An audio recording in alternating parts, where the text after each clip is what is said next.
গত 12ই ফেব্রুয়ারি অনুষ্ঠিত ত্রয়োদশ জাতীয় সংসদ নির্বাচনের রেশ কাটতে না কাটতেই এখন সবার নজর সংরক্ষিত নারী আসনের দিকে। সাধারণ আসনে কে জিতেছে তা আমরা জানি।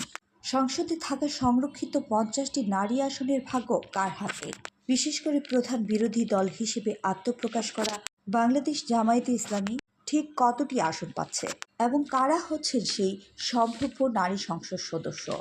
আজ সেই অঙ্কের নিখুঁত হিসাব আর সম্ভাব্য নামের তালিকা নিয়ে বিশ্লেষণ করব। সংরক্ষিত নারী আসনের হিসাবটি কিন্তু সরাসরি ভোটের মতো নয়, এটি হয় আনুপাতিক হারে। সহজ অঙ্কটি হলো একটি দল সংসদে যতগুলো সাধারণ আসন পেয়েছে তাকে 50 দিয়ে গুণ করে 300 দিয়ে ভাগ করলেই নারী আসনের সংখ্যা বেরিয়ে আসে। এই সূত্র অনুযায়ী 208টি আসন পাওয়া বিএনপি এককভাবে বাড়ছে 35 থেকে 36টি আসন, আর 68টি আসনে জয়লাভ করে ইতিহাস সৃষ্টি করা জামায়াতে ইসলামী পেতে যাচ্ছে 11টি সংরক্ষিত নারী আসন। বাংলাদেশের ইতিহাসে জামায়াতের জন্য এটি কেবল একটি সংখ্যা নয়, বরং সংসদে নিজেদের আদর্শিক অবস্থান জানান দেওয়ার এটি একটি বিশাল সুযোগ। এখন প্রশ্ন হলো, এই ঐতিহাসিক 11টি আসনে জামায়াত কাদেরকে পাঠাচ্ছে?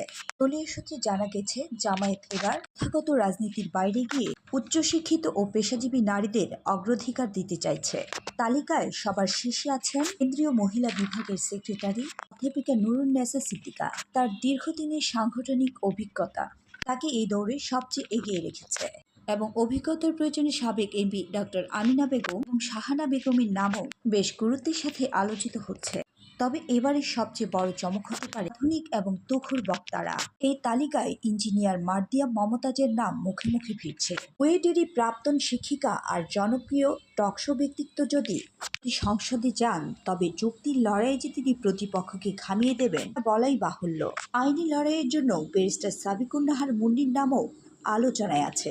এছাড়া শহীদ পরিবারের প্রতি শ্রদ্ধা জানিয়ে মীর কাসেম আলীর মেয়ে সুমাইয়া রাবেয়াকে দেখা যেতে পারে সংসদ সদস্য হিসেবে। সবচেয়ে বড় মাস্টার স্ট্রোক হতে পারে যদি জামায়াত দলের বাইরে থেকে ঢাকা বিশ্ববিদ্যালয়ের শিক্ষিকা সেহরি নামিন মোনামিকে মনোনয়ন দেয়। এর মাধ্যমে তারা প্রমাণ করতে চায় যে কেবল দলীয় লোকজন বা কর্মী নয়, সমাজের যোগ্য নারীদেরকেও তারা মূল্যায়ন করতে জানে।